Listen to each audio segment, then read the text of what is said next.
Assalamualaikum warahmatullahi wabarakatuh. Kita sekarang membicarakan untuk kuliah kedua ya. Jadi di kuliah kedua ini kita membicarakan tentang kontrak terapeutik. Ini sesuai dengan RPS. Dan kontrak terapeutik itu merupakan hubungan antara tenaga kesehatan ya, jadi nakes dengan pasien. Pada prinsipnya begitu. Peristiwa hubungan antara nakes dengan pasien masuk dalam konsep perdata. Kalau dari sisi hukum ya, masuk dalam konsep perdata. Dan hubungan kita dengan pasien itu ya, langsung dalam konsep ini masuk dalam kontrak terapeutik. Apa itu perdata? Ya, sudah diterangkan kemarin pada waktu pertemuan yang pertama, di mana kalau kita membicarakan masalah hukum pasti akan menjadi 3 bagian, yaitu hukum administrasi, hukum pidana, dan perdata. Ini hukum yang sifatnya umum, ini yang sifatnya khusus. Oke. Kontrak terapeutik itu merupakan satu bentuk ikatan. Ya. Ikatan itu mesti ada 2 untai ya, tali misalnya gitu, maka dia saling mengikat. Nah, gitu ya. Jadi pasti di sini ada 2 pihak minimal, mesti ada 2 pihak. Nah, pihak pertama itu nanti pasien, pihak keduanya nanti tenaga kesehatan, gitu ya. Oke. Dan ini sudah jelas kita bicarakan di konsep perdata. Dan di dalam perdata ada kitab undang-undang hukum perdata. Kita di Indonesia masih menggunakan kitab undang-undang hukum perdata. Kemudian tentang ikatan ya, ini ada di dalam buku ketiga. Gitu. Dan ikatan ini di dalamnya nanti masuk pengertian di dalamnya kontrak terapeutik. Oke. Ikatan dalam bahasa Belanda dikenal dengan nama lain juga verbintenis ya, verbintenis gitu. Juga difahami ikatan itu dengan nama lain yaitu perjanjian atau kontrak. Nah, jadi kalau kita membicarakan tentang kontrak terapeutik itu sudah spesifik masalah terapi pengobatan, begitu konsepnya. Sehingga sebetulnya tidak ada istilah kontrak terapeutik dalam perdata, tapi otomatis kontrak terapeutik itu masuk dalam koridor hukum perdata. Dan di dalam kontrak terapeutik itu isinya ya implisit adalah perjanjian-perjanjian antara tenaga kesehatan dengan dokter, begitu. Nah, ikatan ini pada umumnya diatur dalam pasal 1233 di perdata ini. Ingat pasal 1233. Ikatan bisa muncul melalui 2 cara ya. Lahir melalui 2 cara, yaitu melalui apa yang disebut dengan ius contractu dan yang kedua dengan ius delicto. Gitu. Nah, ius contractu itu disebut juga kontrak atau perjanjian, prosesnya melalui itu. Kalau ius delicto itu langsung diatur oleh undang-undang. Jadi di sini yang diatur oleh undang-undang ini bisa melalui 2 cara sendiri. Jadi ius delicto itu bisa timbul melalui 2 bentuk, ya. Yang timbul murni karena ada undang-undang yang mengatur, ya. Timbul karena perbuatan manusia, gitu. Jadi adanya undang-undang itu mengakibatkan ya, maka muncul ikatan. Atau ikatan muncul ya karena adanya perbuatan manusia, begitu. Yang otomatis kalau ada perbuatan manusia seperti itu maka langsung muncul ikatan. Jadi di sini munculnya tidak ada perjanjian, ini langsung. Juga undang-undang munculnya juga langsung. Oke, nanti kita terangkan apa itu yang muncul murni karena undang-undang ataupun timbul murni karena perbuatan manusia. Yang harus diketahui adalah bahwasanya tujuan dari adanya ikatan, gitu ya. Sebab tujuan daripada ikatan ini nanti juga terkait dengan tujuan ya, dari adanya kontrak terapeutik, gitu. di pasal 1, 2, 3, 4 ya, ingat mudah ngapalkannya 1, 2, 3, 4. Maka tujuan itu ya ada 3 ya. 1 memberi, 2 berbuat, 3 tidak berbuat ya. Yang dimaksud sesuatu di sini bebas ya. Jadi memberi sesuatu itu bisa barang ya, artinya materi, tapi bisa juga imateri gitu. Kalau di pelayanan kesehatan jelas materi, misalnya obat gitu ya. Kemudian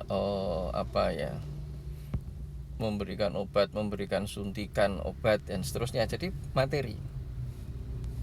Memberikan alat, misalnya ortotik prostetik itu apa, memberikan alat gitu ya. Jadi ada materi, tapi ada juga imateri. Misalnya apa ya, konsultasi bidang kesehatan itu kan juga bayar, ujung-ujungnya sesuatu itu bisa sesuatu yang imateri gitu. Kalau di pelayanan kesehatan, kalau di umum misalnya apa, naik mobil, bis gitu ya, kan hanya diantar saja, nggak ada barang yang kita terima, tapi kita kan mendapatkan sesuatu, yaitu apa, diantarkan gitu ya. Jadi sana memberi sesuatu. Jadi di dalam peristiwa pasti di sana ada peristiwa memberinya atau berbuatnya ya. Berbuat itu kan kalau memberi nampak sekali kalau itu sesuatu yang diberikan, baik itu materi maupun imateri. Kalau berbuat juga bisa begitu. Jadi berbuat itu misalnya kalau perbuatan itu terkait dengan membangun rumah, nah misalnya gitu, mengoperasi, menterapi, itu kan perbuatan juga gitu ya. Atau tidak berbuat, di dalam perjanjian itu activity yang dijanjikan adalah tidak berbuat. Nah, misalnya kalau kita di sini adalah masalah rekam medis, tidak berbuatnya apa, harus merahasiakan gitu. Oke. Nah, sesuatu yang saya terangkan tadi di sana ternyata ada yang abstrak maupun yang konkret gitu ya. Ini kalau 1, 2, 3, 4, ini 1, 2, 3, 5. Kalau yang tadi 1, 2, 3, 3. Jadi mulai dari pasal 1, 2, 3, 3 ya. Kemudian kewajiban dalam ikatan yang bentuknya sesuatu tadi ya, dalam ikatan ya, maka di sana memberikan sesuatu ya. Memberikan sesuatu itu masuk dalam konsep kewajiban ya, menyerahkan barang yang bersangkutan untuk memeliharanya sampai waktu penyerahannya ya. Dan waktu penyerahan tersebut ya, barang tersebut selama itu harus dirawat ya, harus dijaga sebagaimana seorang kepala keluarga yang baik. Artinya dia menjaga seperti miliknya sendiri, sehingga barang ini ya selalu dalam keadaan baik gitu.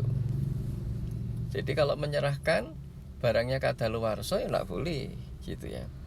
Jadi ada kewajiban yang muncul dalam ikatan ya, pada saat seseorang yang diperjanjikan tersebut sesuatunya merupakan barang tersebut harus dalam keadaan baik.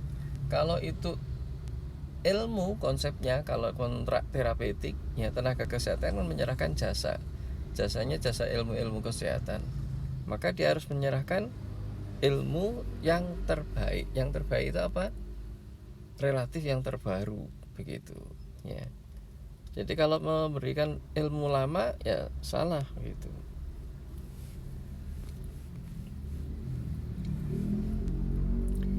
Kemudian kewajiban nama lainnya adalah prestasi ya. Jadi di dalam kewajiban tersebut ya, maka akan muncul hal-hal yang lain yang disebut dengan prestasi. Nah, prestasi ini bisa apa? Bisa berupa jasa maupun materi maupun imateri gitu ya maksudnya. Kalau ada seseorang ya, dia itu naik bis, maka si sopir bis itu harus ngantarkan sampai tujuan, misalnya dari Solo sampai Jogja gitu ya. Ya ngantarkan sampai Jogja, dibayar di Jogja bisa 120 gitu. Nah kemudian itu kalau satu orang ya. Kalau 2 orang berarti 240 misalnya gitu ya. Tapi misalnya baru sampai di Klaten diturunkan ya. Jadi Solo Jogja misalnya 120.000, tapi baru sampai Klaten udah diturunkan ya, padahal bayarnya 120.000. Maka ini salah, ini harusnya kan hanya bayarnya 60.000 gitu ya. Kalau dia bisa melaksanakan bayar 120 kemudian diantar sampai Jogja, maka dia memenuhi prestasi. Tapi kalau baru sampai Klaten artinya tidak memenuhi prestasi. Nah karena tidak memenuhi prestasi disebut wan prestasi. Konsepnya begitu. Jadi pihak yang melakukan wan prestasi wajib memberi ganti rugi ya. Ganti ruginya apa? Keneknya mengembalikan 120.000 lagi gitu misalnya.